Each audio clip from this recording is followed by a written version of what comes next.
6 जिलों के गांव की तहसील बदली गई। 6 जिलों के 17 गांवों को सेक्टर्स को एक तहसील से दूसरी तहसील में स्थानांतरित करने की मंजूरी भी दी गई है। एनसीआर क्षेत्र में पेट्रोल या सीएनजी से चलने वाली गाड़ियों के लिए अधिकतम 12 साल तय की गई है और डीजल गाड़ियों के लिए अधिकतम अवधि 10 वर्ष तय की गई है। और इसी प्रकार नॉन एनसीआर क्षेत्र में पेट्रोल, सीएनजी और डीजल गाड़ियों सभी के लिए 12 साल तय की गई है। और इसी प्रकार जो अन्य परमिट हैं जैसे स्टेज कैरीज या कॉन्ट्रैक्ट कैरीज, गुड्स कैरीज और स्कूल बसेस, इसके लिए शहरों की समुचित और सुव्यवस्थित विकास के लिए हरियाणा सरकार ने प्रशासनिक ढांचे में आमूल परिवर्तन करने के निर्णय लिया है। हरियाणा नगर निकाय विधेयक 2025 का जो उद्देश्य है, सभी श्रेणियों की निकायों जैसे नगर निगमों, नगर परिषदों और नगर पालिकाओं को एक ही कानूनी ढांचे के अंतर्गत लाया गया। जो पंजाब पुलिस नियम 1934 हरियाणा में जो लागू है, में संशोधन को भी कैबिनेट ने मंजूरी दी है। अब एनसीसी सर्टिफिकेट वालों को अतिरिक्त वेटेज, जिनके पास ए सर्टिफिकेट है उनको 1 अंक, बी सर्टिफिकेट पर 2 अंक और सी सर्टिफिकेट पर 3 अंक मिलेंगे।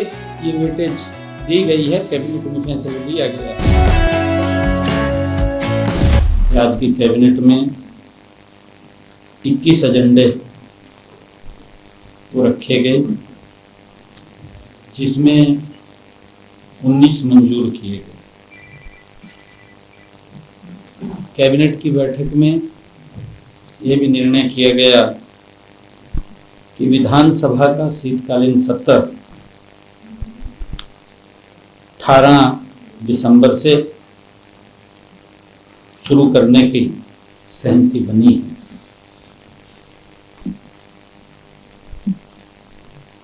इसी प्रकार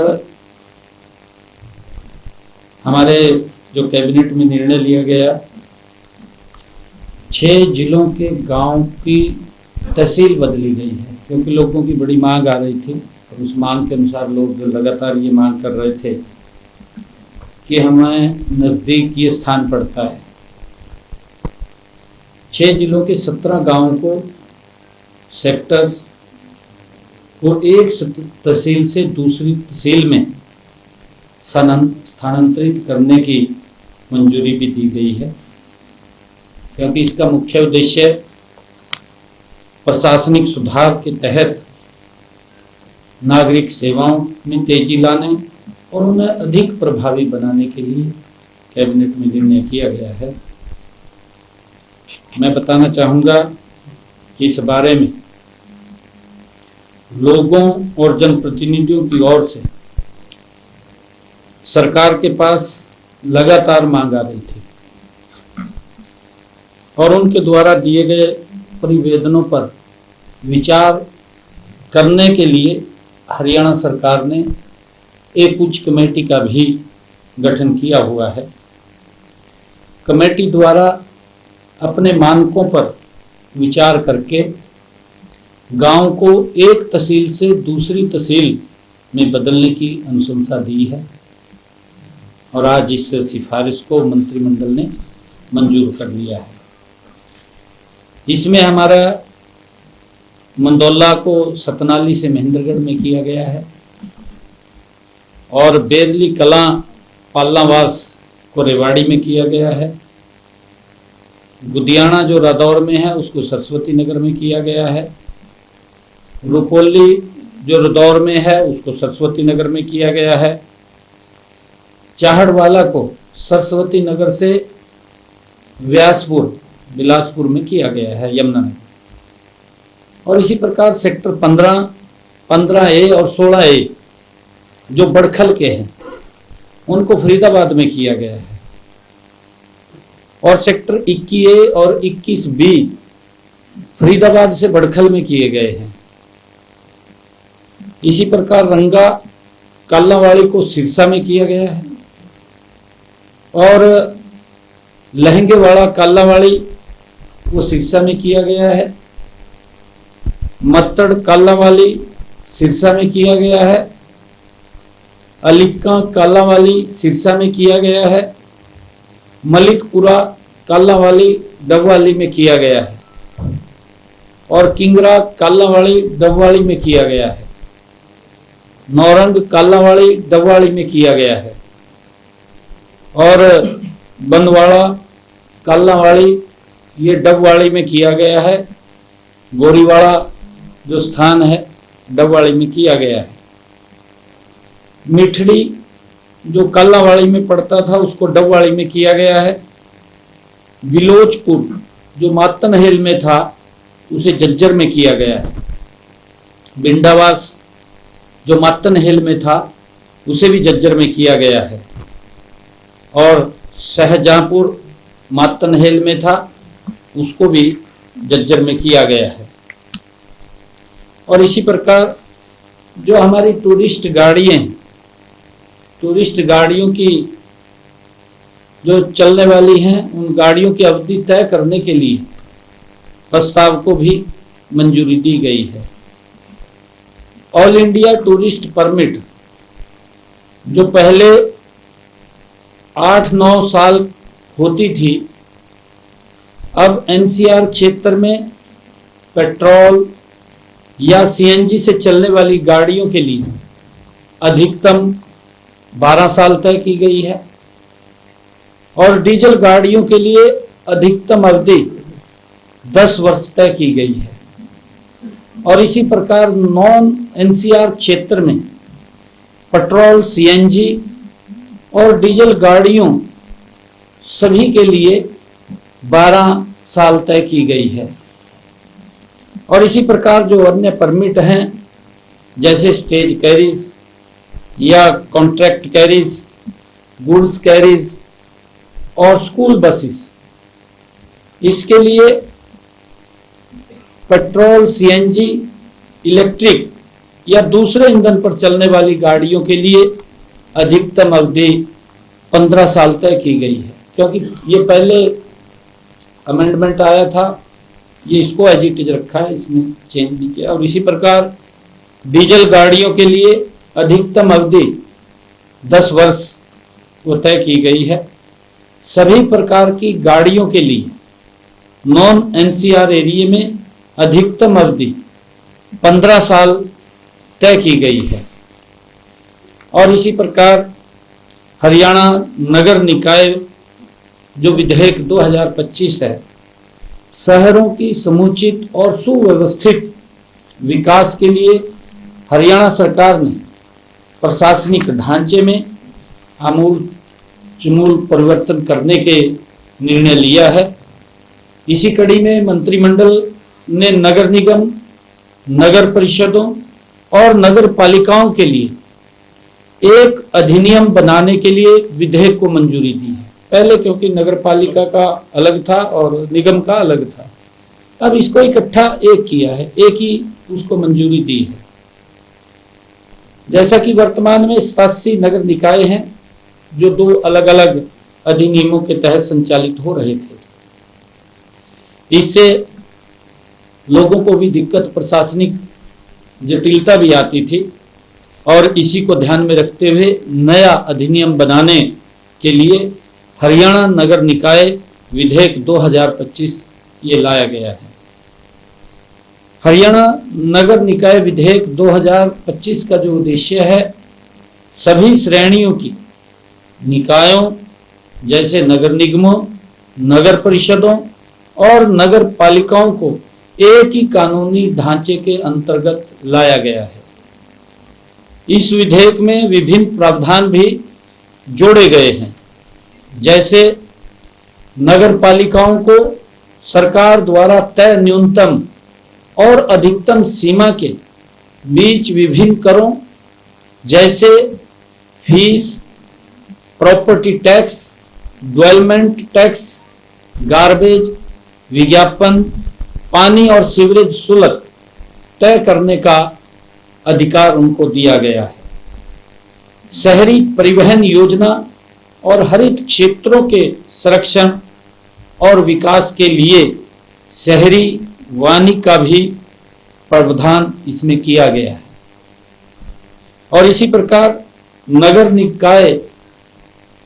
निकाय अपराधों की सुनवाई के लिए भी नगर निकाय मजिस्ट्रेट नियुक्त करने का भी इसमें प्रावधान किया गया है, क्योंकि कई प्रकार की लोगों की जो ग्रीवेंस समस्याएं होती हैं तो उनको सुनने के लिए। और इसी प्रकार नगर निकाय कर्मचारियों के लिए सामान्य सेवा नियम प्रस्तावित किए गए हैं, ताकि दोहरे कानूनी ढांचे के कारण होने वाली जो स्थानांतरण और पदोन्नति सभी विवाद इससे कम होंगे, जो निर्णय लिया गया है।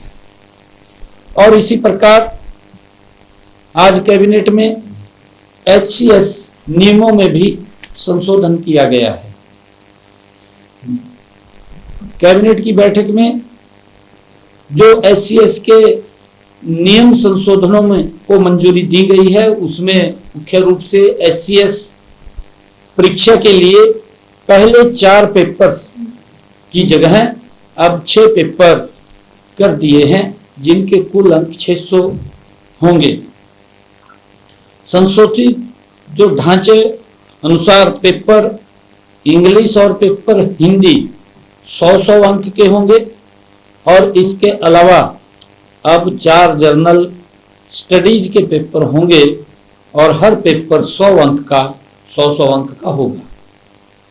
प्रारंभिक परीक्षा में कोई बदलाव नहीं होगा, जो केवल स्क्रीनिंग के लिए होगा और 200 अंक का होगा। पर्सनैलिटी टेस्ट भी वैसा ही रहेगा और 75 अंक का होगा। हरियाणा राज्य अभियोजन विभाग विधिक सेवा नियम 2013 में भी संशोधन किया गया है। नए आपराधिक कानूनों को प्रभावी रूप से लागू करने के लिए अभियोजन विभाग में 48 पद सृजित किए गए हैं। इसकी मंजूरी भी कैबिनेट ने दी है। इनमें उपनिदेशक के 24 पद और सहायक निदेशक के 24 पद शामिल हैं। इन पदों को भरने के लिए हरियाणा राज्य अभियोजन विभाग विधिक सेवा नियम 2013 में भर्ती की पद्धति, पात्रता और शर्तें और अनुभव ये निर्धारित करने के उद्देश्य से संशोधन किया गया है। और इसी प्रकार कांस्टेबल और सब इंस्पेक्टर की भर्ती के नियमों में भी संशोधन किया गया है। कांस्टेबल और सब इंस्पेक्टर भर्ती के लिए जो पंजाब पुलिस नियम 1934 हरियाणा में जो लागू है, में संशोधन को भी कैबिनेट ने मंजूरी दी है। अब NCC सर्टिफिकेट वालों को अतिरिक्त वेटेज, जिनके पास A सर्टिफिकेट है उनको 1 अंक, B सर्टिफिकेट पर 2 अंक और C सर्टिफिकेट पर 3 अंक मिलेंगे। ये वेटेज दी गई है, कैबिनेट में फैसला लिया गया है। अब हरियाणा कर्मचारी चयन आयोग शारीरिक मापन परीक्षण और शारीरिक स्क्रीनिंग परीक्षण में उत्तीर्ण उम्मीदवारों में से प्रत्येक श्रेणी के विज्ञापित पदों की संख्या से 10 गुना उम्मीदवारों को शॉर्ट लिस्ट करेगा, जिन्हें नॉलेज टेस्ट के लिए बुलाया जाएगा। नॉलेज टेस्ट में 97% वेटेज होगा। इसी प्रकार कैबिनेट में एग्रीगेटर लाइसेंस देने के लिए हरियाणा मोटर वाहन नियमों में भी बदलाव किया गया है।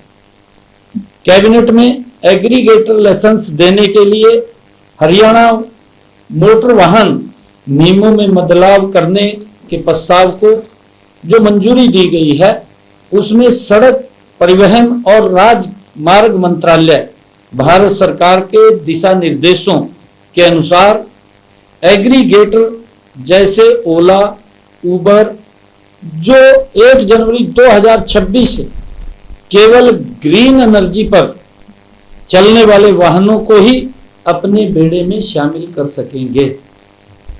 ये निर्णय किया गया है कि वो या तो इलेक्ट्रिक व्हीकल या सीएनजी व्हीकल ओनली ये अपने उसमें यही गाड़ी रखेंगे, डीजल पेट्रोल की नहीं रखेंगे। और इसी प्रकार परिवहन विभाग द्वारा इन दिशा निर्देशों को अपनाते हुए हरियाणा मोटर वाहन नियमों में बदलाव किया गया है और इस बारे में एक क्लीन मोबिलिटी पोर्टल भी परिवहन विभाग द्वारा बनाया जा रहा है, जिसमें लाइसेंस धारक की सभी वाहनों का विवरण रखा जाएगा और इससे राष्ट्रीय राजधानी क्षेत्र में कम पोल्यूशन होगा, क्योंकि जो लगातार पोल्यूशन की बात आती है, वायु की गुणवत्ता में भी सुधार होगा और वायु गुणवत्ता प्रबंधन आयोग द्वारा जारी किए गए निर्देशों का पालन भी सुनिश्चित किया जा सकेगा। और इसी प्रकार हमारे जो निजी विश्वविद्यालय उनकी कार्यप्रणाली में भी वो सुधार के लिए कुछ नियमों में बदलाव किया गया है, उसको मंजूरी दी गई है। यह इस बिल के अंदर, क्योंकि बिल का उद्देश्य शारीरिक जो मानकों को न बनाए रखने पर निजी विश्वविद्यालयों के प्राधिकारियों को उनको सुधार के लिए प्रशासनिक नियुक्ति करने का अधिकार इसके अंदर दिया गया है। मान लो कोई गड़बड़ मिलती है, उसके लिए इसका उसमें अधिकार दिया गया है। और इसी प्रकार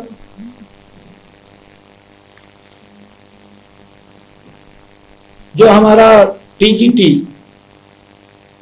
कैडर था, जिला शिक्षा के लिए नई आधुनिक और पारदर्शी कैडर परिवर्तन नीति 2025 को भी मंजूरी दी गई है। यह नीति जिला शिक्षा पीआरटी, जेबीटी, एचटी और सी&वी पर लागू होगी। यह प्रक्रिया चरणबद्ध तरीके से चलेगी और शिक्षकों को 1 अप्रैल से पहले स्टेशन अलॉट हो जाएंगे। हमने आज कैबिनेट में निर्णय कर लिया है कि जो हमारे जेबीटी, एचटी और पीआरटी के हमारे टीचर्स थे, उनकी पॉलिसी आज उसको मंजूरी दे दी गई है, इसके ऊपर अप्लाई कर देंगे। परंतु उनको स्टेशन जो हमारा अगला सेशन शुरू होगा, क्योंकि अभी 4 महीने 5 महीने रह गए हैं, इस 5 महीने के बाद 1 अप्रैल से उनको नए स्टेशन अलॉट कर दिए जाएंगे। ये भी हमने आज इसमें कैबिनेट में मंजूरी दी है। ये प्रक्रिया चरणबद्ध तरीके से चलेगी और शिक्षकों को 1 अप्रैल से पहले स्टेशन लॉट हो जाएंगे, अपने स्थान पे चले जाएंगे। 1 अप्रैल से शिक्षक अपने नए स्टेशन पर ज्वाइन करेंगे ताकि नए शैक्षणिक सत्र में पढ़ाई शुरू हो सके। कैडर परिवर्तन स्वैच्छिक होगा, यह भी निर्णय किया है। मेरिट अंकों के आधार पर नया जिला आवंटित किया जाएगा उसके कुछ हमने नंबर्स बनाए हैं, मैं उसके बारे में बताना चाहूंगा। इसमें आयु को प्रमुख आधार बनाया गया है और जिसमें अधिकतम 60 अंक निर्धारित किए गए हैं आयु के हिसाब से। मान ले किसी का 6 महीने या 1 साल रिटायरमेंट का रह गया, उसका इसमें आधार बनाया गया है। और विशेष श्रेणियों के शिक्षकों को अतिरिक्त 20 अंक देने का प्रावधान किया गया है उससे। और कुछ टीचर्स की कुछ कैटेगरीज में 80 मेरिट पॉइंट दिए जाएंगे। इनमें वह टीचर जो ट्रांसफर ऑर्डर जारी होने की तारीख से 12 महीने के अंदर रिटायरमेंट होने वाले हैं, जिसका मैंने जिक्र किया है कि उसको 60% नंबर मिलेंगे। वह टीचर जिसका कैंसर से इलाज चल रहा है या डायलिसिस हो रहा है या पिछले 2 सालों में बाईपास हार्ट सर्जरी हुई है या ऑर्गन ट्रांसप्लांट हुआ है उनको, और वह टीचर जिनकी 70% से ज्यादा विकलांगता है उनको 80% पॉइंट्स दिए जाएंगे। और वह टीचर जो विधवा है और जिनके छोटे बच्चे की उम्र 10 साल तक है, 10 साल से कम है, जिन शिक्षकों पर किसी प्रकार की कोई पेनल्टी लगी हुई है या कोई FIR दर्ज हुई है, कोई कारण हुआ है या किसी प्रकार का प्रमुख दंड लगा है उसके ऊपर, तो उसके मेरिट में जो उसकी मेरिट बनेगी उसकी मेरिट में से उसके 10 अंक काट लिए जाएंगे। ये निर्णय कैबिनेट में किया है। और इसी प्रकार हमारे माइनिंग विभाग के पदों में भी जो रेसलेशन चल रहा था उसकी संख्या में बढ़ोतरी की गई है। प्रदेश सरकार लगातार अवैध खनन पर सख्त कार्रवाई कर रही है। इस प्रयास को और मजबूत करने के लिए हमने माइनिंग की दक्षता एवं कार्यकुशलता बढ़ाने के लिए हरियाणा रेशनलाइजेशन कमीशन की सिफारिशों को आज कैबिनेट ने मंजूरी दी है। विभाग में स्वीकृत पदों की संख्या 632 थी पहले, जो बढ़ करके 890 करने का प्रस्ताव मंजूर किया गया है। हरियाणा रेशनलाइजेशन कमीशन ने 848 पदों की सिफारिश की थी और इसके बाद कुछ अन्य पदों को जोड़ते हुए 890 स्वीकृत पदों का प्रस्ताव मंजूर किया गया है। इससे रियल टाइम मॉनिटरिंग होने के साथ साथ अवैध खनन पर रोक लगाने में भी मदद मिलेगी। इसके अलावा राजस्व संग्रह में भी बढ़ोतरी होगी। और इसी प्रकार कैबिनेट में जो रोहतक में एग्रो माल के अलॉटियों को भी बड़ी राहत दी है, जो लंबे समय से पीड़ित थे। पहले हमने पंचकुला के अलॉटियों को और अब रोहतक के एग्रो माल के अलॉटियों को राहत दी है।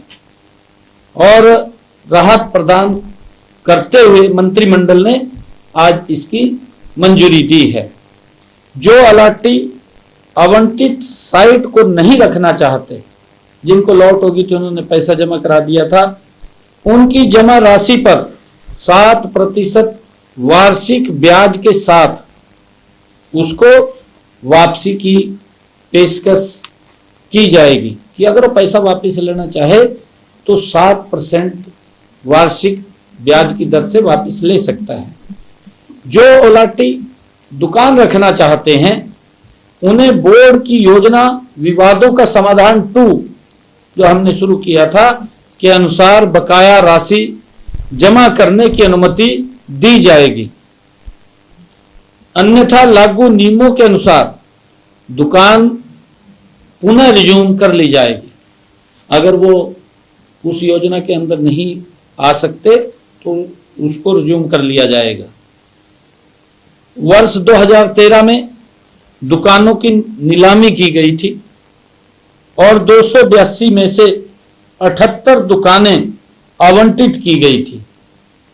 इनमें से 8 अलाटियों ने अपनी पूरी राशि जमा की है, जबकि शेष अलाटियों ने 25% से लेकर के 50% तक जमा की है।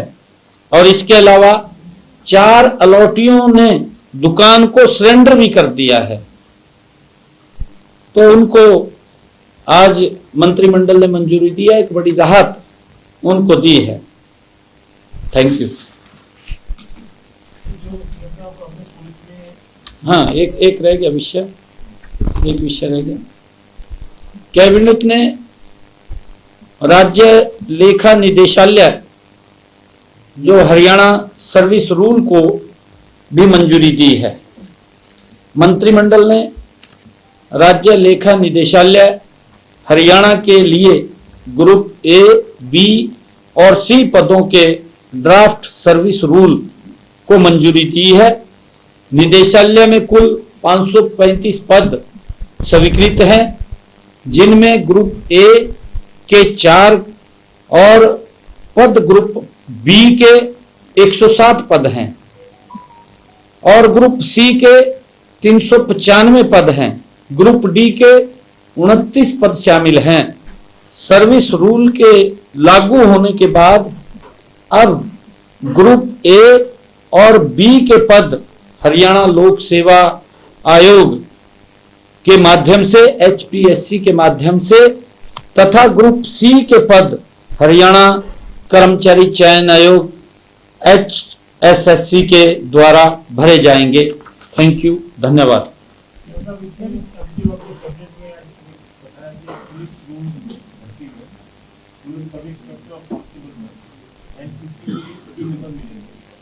ये जो पहले रूल आपने और 10 गुना बढ़ाने का प्रावधान है, इसके अलावा प्रदर्शन क्या हुआ? दूसरा, अभी 2 दिन पहले आपने कहा था कि पुलिस महिलाओं के लिए आरक्षित होगी, तो आज ये जो भी भर्ती हुई है इसमें आएंगे, इसमें ही 25 इसी में आएंगे, इसी में आएंगे। पार्टी कैबिनेट में भी 25% आरक्षण देने का इसमें आज प्रस्ताव नहीं आएंगे, वो इसमें आएंगे। कैबिनेट में प्रस्ताव तो नहीं आया? नहीं, प्रस्ताव नहीं आया, पर वो आएंगे इसमें।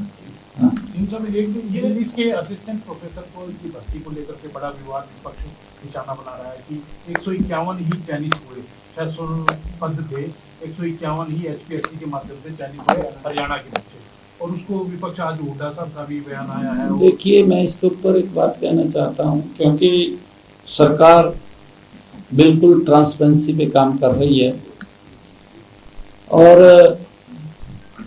किसी भी बच्चे को कुछ अगर लगता है तो उसके लिए वो अपना जानकारी लेकर के चेक कर सकता है। कहीं पर भी कोई चीटिंग किसी बच्चे के साथ नहीं, उसको हमारी सरकार देख रही है। जो हमारी सरकार का एक एजेंडा है, 0 टॉलरेंस के ऊपर हम काम कर रहे हैं, क्योंकि हरियाणा पब्लिक सर्विस कमीशन अपने आप में एक स्वतंत्र संस्था है, बॉडी है, और उसके ऊपर किसी प्रकार का भी जो पहले कई प्रकार के दबाव बनाए जाते थे, अब उसके ऊपर कोई दबाव नहीं है। उस दबाव से मुक्त उसको रखा गया है। और उसके अंदर अगर हम अदर स्टेट्स के भी देखें, क्योंकि इसके अंदर कई चीजें ऐसी हैं, कोई भी बच्चा कहीं से अप्लाई कर सकता है। उसके लिए, क्योंकि जो उसके एक्ट में उसमें लिखा गया है वो अदर स्टेट्स के अंदर भी है, वो यहाँ नहीं है कि हरियाणा के अंदर है। हमारे हरियाणा के बच्चे उत्तर प्रदेश में जाकर के सिलेक्ट होते हैं, हमारे हरियाणा के बच्चे राजस्थान में जाकर के सिलेक्ट होते हैं, हमारे हरियाणा के बच्चे पंजाब में जाकर के सिलेक्ट होते हैं। उसमें कोई नहीं हो, देश के किसी भी कहीं पर भी जाकर के कोई भी आ भी सकता है, यहाँ से जा भी सकता है। परंतु हमारी सरकार का एजेंडा 0 टॉलरेंस के ऊपर है। कहीं पर कोई गड़बड़ ना देखने को मिलेगी और ना आगे मिलेगी। इसके लिए हम बिल्कुल सख्ताई से काम कर रहे हैं।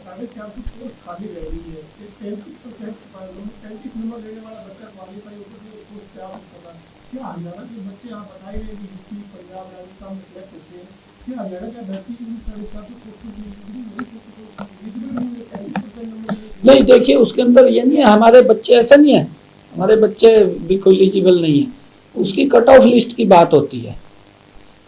आईएएस के अंदर हमारे बच्चे जो यूपीएससी की परीक्षा थी 58 बच्चे गए हैं हरियाणा के। अभी ऐसा नहीं, हम ऐसे कैसे कह सकते हैं, हमारे बच्चे पढ़ते हैं, मेहनत करते हैं, क्योंकि उसकी जो कट ऑफ लिस्ट थी उस कट ऑफ लिस्ट में जितने बच्चे जो आए हैं वो उस हिसाब से है, उसके अंदर कोई नहीं है। ओला उबर का आपने जिक्र किया था, ई व्हीकल्स का, तो जो उनके पुराने चल रहे हैं डीजल पेट्रोल वाले, नहीं आगे जो नए लेंगे उसके अंदर नए लेंगे तो वो बाकी ये पुराने में चला सकते हैं, वो तो चला ही सकेंगे। उसमें तो अभी जब तक उसकी लाइफ है तब तक चला सकेंगे उसको।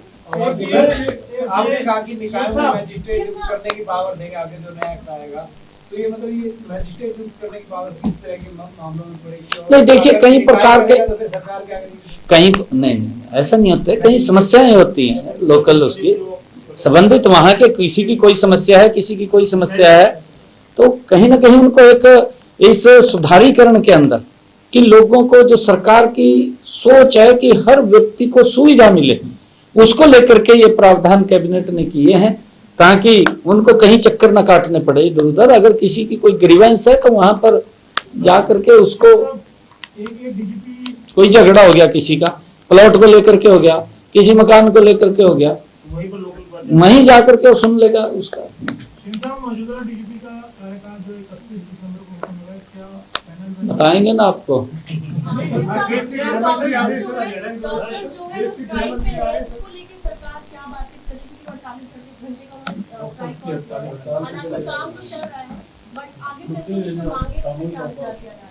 देखिए, हमने उनकी मांगों को स्वीकार किया है, काफी मांगे हमने मानी है उनकी, ऐसा नहीं है, परंतु मैं सभी डॉक्टर्स, और क्योंकि ये विषय ऐसा है कि आम जन से जुड़ा हुआ, इससे हम कोई समझौता नहीं कर सकते, क्योंकि ऐसा विषय अगर कोई व्यक्ति को कोई दिक्कत आ गई तो डॉक्टर को तो भगवान के रूप में देखते हैं।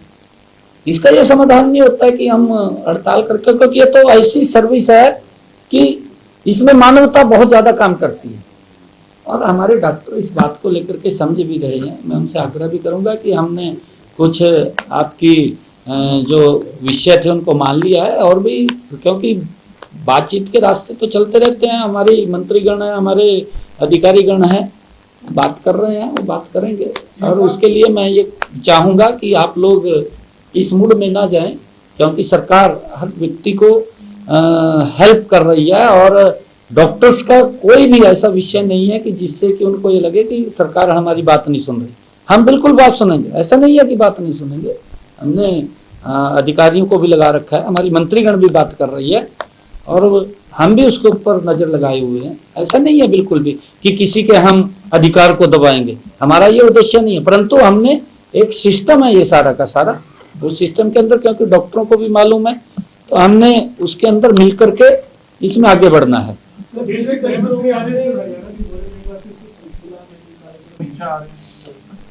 हाँ, 20 तारीख को आएंगे। 20 तारीख को आदरणीय अमित शाह जी, क्योंकि पासिंग आउट है हमारे 5000 जो अभी पीछे भर्ती हुए थे पुलिस के अंदर, उनकी पासिंग आउट है।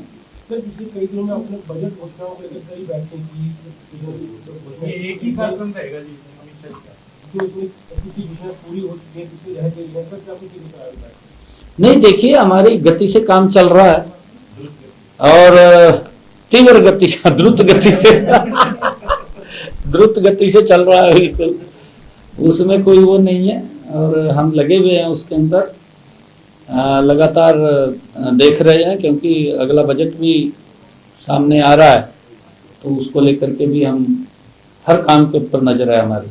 आपके साथ ध्यान में जो प्रक्रिया थी 17 को आपने अगले दिन 25,000 लेकिन इसके एक साल के बीच में सीडी हो गया, अब भर्तियाँ का शेड्यूल 4 साल में किस टाइप का रहेगा, 2 लाख बच्चों की भर्ती करना। एक दूसरा, जो आपने 17 अक्टूबर से अगले ज्वाइन कराया था, ग्रुप सी के पदों की वेटिंग लिस्ट लंबी है, वो आज तक वेटिंग लिस्ट जारी नहीं हुई, सारे बच्चे आपसे मिले हैं, कोर्ट में केस गया है, क्या वेटिंग लिस्ट जारी होगी या नहीं होगी? सब बच्चे सोशल मीडिया पर आपको पूछते हैं, हम सबको पूछते हैं कि वो इशू क्या है, क्यों वेटिंग लिस्ट जारी नहीं? नहीं, देखिए, उसका वेटिंग लिस्ट क्या एक टाइम पीरियड है, पता है, उन बच्चों को भी पता है, आप सबको पता है। उस टाइम पीरियड के अंदर अगर कोई खाली होती है तभी तो वेटिंग लिस्ट आके जारी होगी।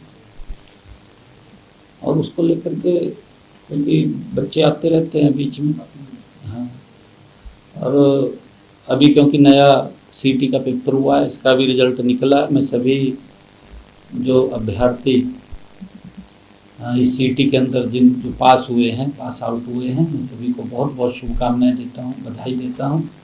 और हमारा जो हरियाणा स्टाफ सिलेक्शन कमीशन है, वो भी स्वतंत्र बॉडी है, शायद वो भी अपना शेड्यूल कैलेंडर जारी करेगा, कैसे कैसे भर्ती करनी है। लगातार भर्ती गति से चलेगी।